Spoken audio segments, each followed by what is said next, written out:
नमस्कार, आप देख रहे हैं इंडिया सावधान न्यूज और मैं हूं आपके साथ मानवी ठाकुर।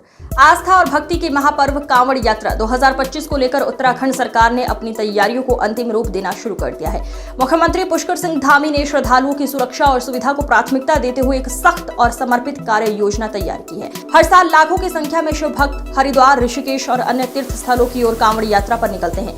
इस बार 2025 की कांवड़ यात्रा को लेकर उत्तराखंड सरकार ने विशेष रूप से स्वच्छ और सुरक्षित भोजन की व्यवस्था सुनिश्चित करने पर जोर दिया है। मुख्यमंत्री पुष्कर सिंह धामी ने संबंधित अधिकारियों के साथ बैठक कर यह स्पष्ट किया है कि किसी भी प्रकार की लापरवाही बर्दाश्त नहीं की जाएगी। सरकार ने तय किया है सभी भंडारों और लंगरों की गुणवत्ता की नियमित निगरानी की जाएगी।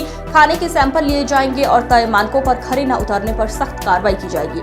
सरकार की इस सख्त पहल से उम्मीद की जा रही है कि कांवड़ यात्रा 2025 न सिर्फ श्रद्धा और आस्था का प्रतीक बनेगी, बल्कि स्वच्छता, व्यवस्था और सेवा भाव का उदाहरण भी पेश करेगी। अब देखना ये होगा कि जमीनी स्तर पर इन तैयारियों का कितना असर देखने को मिलता है, लेकिन सरकार की मंशा बिल्कुल साफ है, श्रद्धालुओं की सेवा में कोई कोताही नहीं। यात्रा हमारी बहुत आस्था और श्रद्धा की यात्रा है, जिसमें प्रत्येक वर्ष 4 करोड़ से भी अधिक श्रद्धालु हरिद्वार आते हैं, ऋषिकेश आते हैं, आसपास के क्षेत्रों से मां गंगा का जल लेकर अपने अपने स्थानों को प्रस्थान करते हैं। ऐसे में उनका आना जाना होता है और 2-3 दिनों की प्रक्रिया ये सब होती है।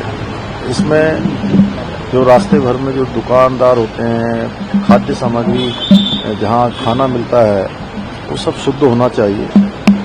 और कहीं किसी कल मैं इसकी व्यापक रूप से समीक्षा भी करने वाला हूँ और जो हमारे जनप्रतिनिधियों के, स्टेक होल्डर्स के, जो व्यापार मंडल के लोग हैं, धार्मिक सभा के लोग हैं, गंगा सभा के हमारे प्रतिनिधि हैं, उनके जो सुझाव आएंगे उसके आधार पर हम और आगे भी निर्णय करेंगे। सर, थूक जिहाद की घटनाएं पहले हुई हैं, तो कांवड़ में भी इस तरह की आपत्ति कई संतों ने पिछले समय में थूक जिहाद जैसी घटनाएं आई थी और भोजन को, खाद्य पदार्थों को इस प्रकार से अशुद्ध करना किसी भी कीमत पर देवभूमि में बर्दाश्त नहीं किया जाएगा।